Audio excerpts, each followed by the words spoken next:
সেহরির সময় ভাত রান্না না করার কারণে বউকে ডিভোর্স দেওয়ার সিদ্ধান্ত নিল স্বামী। কিন্তু কেন এই কঠিন সিদ্ধান্ত, বিস্তারিত শুনবো তাদের কাছে। আসসালামু আলাইকুম আন্টি। ওয়ালাইকুম সালাম। এই যে আপনার ছেলে ভাত রান্না না করার কারণে আপনার ছেলের বউকে ডিভোর্স দেওয়ার সিদ্ধান্ত নিল, এটা আপনি কোন চোখে দেখছেন? বাজান চিল্লা হই না তো বাইরে এলাম, বাইরে দেখতেছি বৌমা মাথায় বয়ে রয়েছে, পোলা খা রয়েছে। অন কি কারণে যে এরম চিল্লা ফেলা করছে, এখন সিদ্ধান্ত আমি শুনলেছেন বাজান কইতে পারবো, তাছাড়া তো আমি কইতে পারি না। আমরা চিল্লা হই না, ঘরে গনে বাইরে। আচ্ছা আঙ্কেল, কি কারণে চিল্লা করতেছে এটা তো বাজান জানি। এই যে আপনার ছেলে যে সিদ্ধান্ত নিয়েছে এই ব্যাপারে আপনি কতটুকু জানেন? আসলে আমরা পুরোটা কিন্তু ঘটনাটা জানি না। আচ্ছা। আজকে রোজার মাস, রোজার দিন ওরা রোজা রাখছে, আমরাও রোজা রাখছি। আমরা রোজা রেখে সেহরি খাওয়ার জন্য সিদ্ধান্ত নিছি।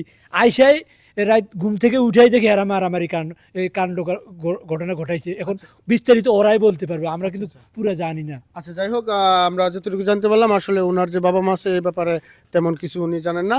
তো আমরা এখন যে স্বামী আছে তার সাথে কথা বলার চেষ্টা করবো। আসসালামু আলাইকুম ভাই। ওয়ালাইকুম আসসালাম। ভাই, এই যে আপনার যতটুকু শুনতে পেলাম যে আপনার বউ সেহরির সময় ভাত রান্না না করার কারণে তাকে নাকি ডিভোর্স দেওয়ার সিদ্ধান্ত নিয়েছেন, কেন এই কঠিন সিদ্ধান্ত?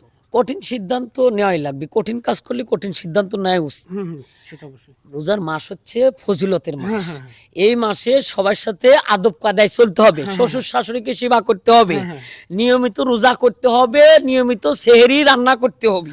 সেহরি যদি ঠিক মতো রান্না না করে এই সমস্ত লোকজন, আমার বাপ, আমার মা, আমার বোন, এগুলি তো রোজা রাখবি, তাই না? যদি ভাত রান্না না করে তাহলে সেহরি না খালি কি রোজা হবি? না না না।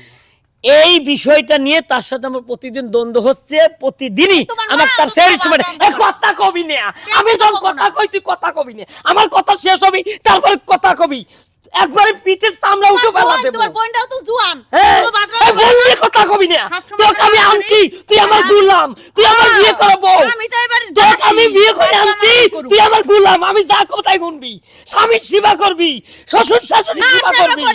ভাই কথাটা শোনেন, মাথা কিন্তু পুরুষ মানুষের গরম হয় কখন, যখন বউ কথা না শোনে। হ্যাঁ, স্বামীর সেবা করা হচ্ছে বউর কিন্তু দায়িত্ব এবং কর্তব্য, ঠিক আছে না? তো নিয়মিত সেই সময় আমার ডাহা লাগবে, আমার রান্না করা লাগবে। কিসের জন্য করা লাগবে? মান সম্মানের ভয়ে আমি অনেক সময় অনেক কথা কই না, যে কলি পেরে বাপ মা শুনলি পেরে খারাপ কবি, অনেক সময় নিজেই রান্না করি। আজকে সহ্য নেই ভাই, আজকে লাগালিছি, নাই ও থাকবে এ বাড়িতে, নাই আমি থাকবো।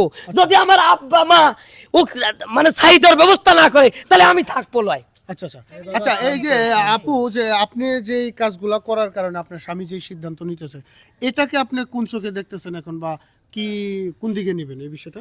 কোন দিকে নিব না? আমার যদি সকালত পুরনি না, আমি সারা জীবন এই বাড়িতে বান্ধি দেশের মতো খাইটা যামু, ওইটাও বলবো। আর আমি তো শখ কিরে ঘুরাই নি দেবো, ঘুরাই নি তো ঘুরাই চলবে কি? হ্যাঁ, একটুখানি আমি কি করি, ভিডিও তৈরি করি, টিকটক বানাই, বুঝছেন, এই মোবাইলটা দিয়া। এখন ওনাদের এগুলি সহ্য হয় না, আমার স্বামীর বিশেষ করে, ঠিক আছে? আর আমার শ্বশুর শাশুড়ি তো আছে, ওনারা একটু রোজার মাসে বেলা কেউ টিকটক মারায়, ও টিকটক মারাইতেছে। রোজার মাসে নামাজ কালাম পড়বি, আল্লাহ আল্লাহ করবি, সেটা আর ও টিকটক মারাইতেছে, মাথা খারাপ হয় না? এখন যে আপনি নাকি এই যে আপনার শ্বশুর শাশুড়ির সেবা যত্ন বা আপনার স্বামীর সেবা যত্ন করেন না, বা পরিবারের কাজ ঠিকঠাক মতো করেন না, এটার জন্য যে আরে ভাই বোঝেন না কে, উনি তো সেবা করেন, জান তো?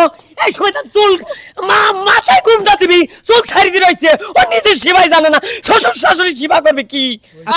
মাথায় কাপড় দিয়ে থাকা লাগবে। আচ্ছা, এই যে এখন এখন শালা গায়ের বাচ্চা কোনে কার জিনিস, এই কাজ করার জন্য যে এখন আপনাকে যে ডিভোর্স দিতে চাইতেছে, এই বিষয়টা আপনি কিভাবে নেবেন? দেখবা ডিভোর্স, আমিও থাকবা চাই না ওর সংসারে।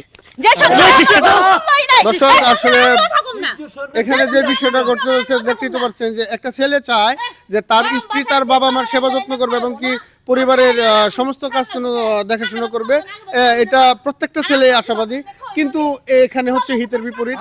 তো যাই হোক, এই বিষয়টা যে ঘটছে, এটা কতটুকু যুক্তিযুক্ত বলে আপনি মনে করেন সেটা কমেন্টের মাধ্যমে জানাবেন। তো এই ভিডিওটা শুধুমাত্র বিনোদনের ক্ষেত্রে বানানো হয়েছে, কেউ সিরিয়াসলি নেবেন না। আমাদের এই ভিডিওটা যদি ভালো লাগে তাহলে অবশ্যই লাইক কমেন্ট শেয়ার করে আমাদের পাশে থাকবেন। পরবর্তী কোনো এক ভিডিও নিয়ে দেখা হবে, ততক্ষণ ভালো থাকেন, সুস্থ থাকেন, আল্লাহ হাফেজ।